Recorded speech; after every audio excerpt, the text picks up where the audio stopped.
dari dataran tinggi Tanah Besema, Gunung Dempu, Sumatera Selatan. Inilah berita Pagar Alam Pos Channel.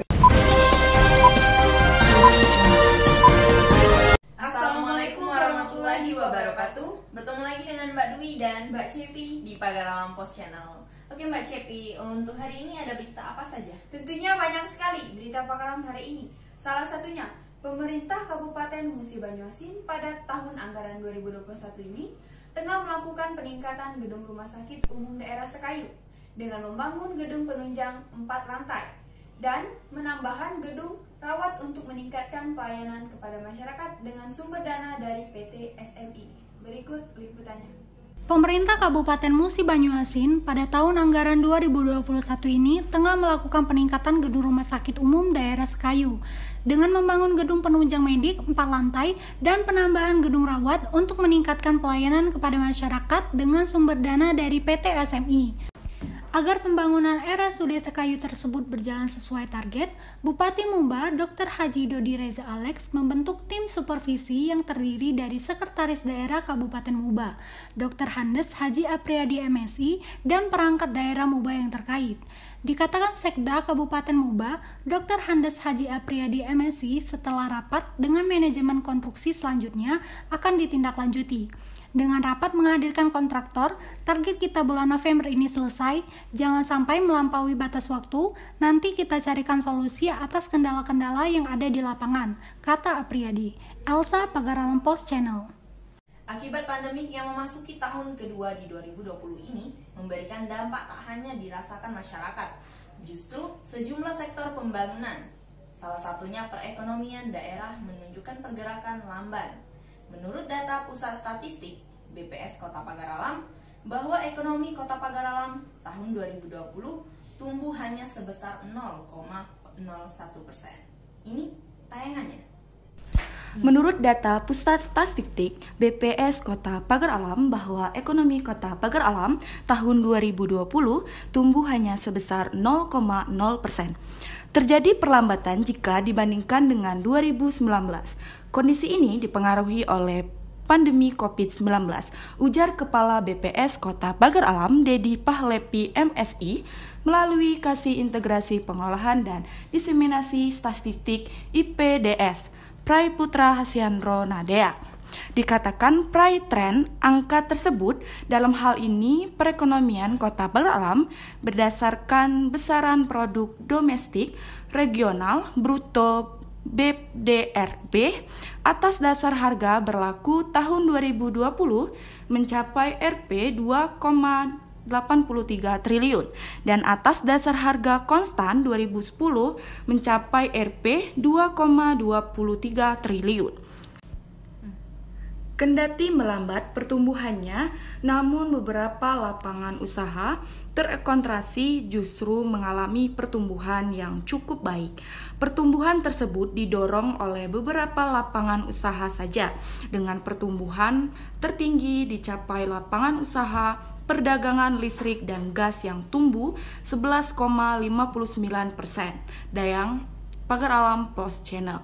Berita selanjutnya. Tumbuh kembangnya kepariwisataan Kota Pagar Alam tentunya tidak bisa berdiri sendiri. Adanya kunjungan komunitas dari berbagai aliran, baik sosial kemasyarakatan, komunitas otomotif, komunitas teknologi media sosial, tentunya sangat membantu mempromosikan Kota Pagar Alam. Berikut liputannya. Kepala Dinas Pariwisata Kota Pagar Alam, Ahmad Brilian, didampingi Kabid Pemasaran Pariwisata, Arkadius mengatakan, tumbuh kembangnya kepariwisataan Kota Pagar Alam tentunya tidak bisa berdiri sendiri, namun perlu dibantu pihak maupun sektor-sektor lain. Hingga kini, kita masih belum menyadari betapa besarnya potensi wisata yang kita miliki. Wisata pilihan di Kota Pagar Alam sangat banyak, diantaranya wisata adventure, ada para layang, arung jeram, off-road, objek wisata taman bunga, buah-buahan, air terjun, megalit, wahana air, dan masih banyak lagi bagi jiwa berpetualang yang tidak dimiliki oleh daerah lain. Kalau tidak dibantu pihak lain, kata Arkadius, tentunya akan lambat berkembang. Akan tetapi, pemerintah selalu berusaha membangunnya. Setelah komunitas ini berkunjung sekaligus membuat event wisata di Pagar Alam, tentunya secara tidak langsung akan bercerita Pagar Alam sangat indah ke daerah asal mereka melalui media sosial. Elsa, Pagar Alam Pos Channel. Untuk berita selanjutnya, program bedah rumah atau bantuan stimulan perumahan swadaya pada Dinas Kawasan Perumahan Permukiman dan Pertanahan Kota Pagar Alam dinilai berjalan baik, membantu masyarakat mendapatkan tempat tinggal layak. Ini tayangannya.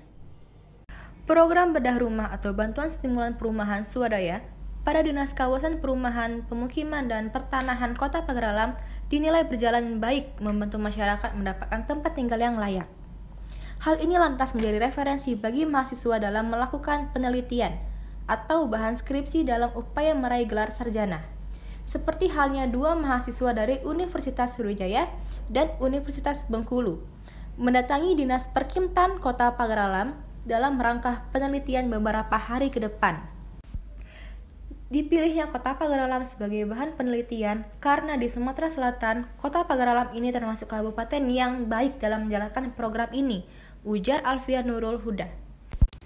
Salah seorang mahasiswa semester 8 UNIP jurusan Administrasi Publik, seraya mengatakan mengenai teknisnya di lapangan. Mayoritas penerima manfaat dari program ini tepat sasaran dan memang masyarakat yang benar-benar layak untuk dibantu. Dinda, Pagar Alam Pos Channel. Berita selanjutnya, Wali Kota Pagar Alam Alpian Maskoni SH menghadiri sekaligus membuka giat pembinaan kelurahan bersih narkotika yang diadakan Badan Narkotika Nasional Kota Pagar Alam bertempat di Aula Kantor Camat Pagar Alam Selatan. Berikut liputannya. Wali Kota Pagar Alam Alpian Maskoni SH beserta unsur Forkompimda Kota Pagar Alam lakukan pembubuhan tanda tangan di spanduk besar yang berisikan bentuk dukungan bersinergi mendukung Indonesia Bersinar serta pernyataan sikap siap menyukseskan pilot proyek Kelurahan Bersinar wilayah Sumsel di Kelurahan Tebat Giri Indah, Kecamatan Pagar Alam Selatan, Kota Pagar Alam. Pada kesempatan itu, Wali Kota Pagar Alam Alpian Maskoni SH dilanjutkan Kapolres Pagar Alam AKBP Doli Gumara SIK MH dan beserta lainnya melakukan tes urin mendukung program pembinaan Kelurahan Bersinar di wilayah Kota Pagar Alam.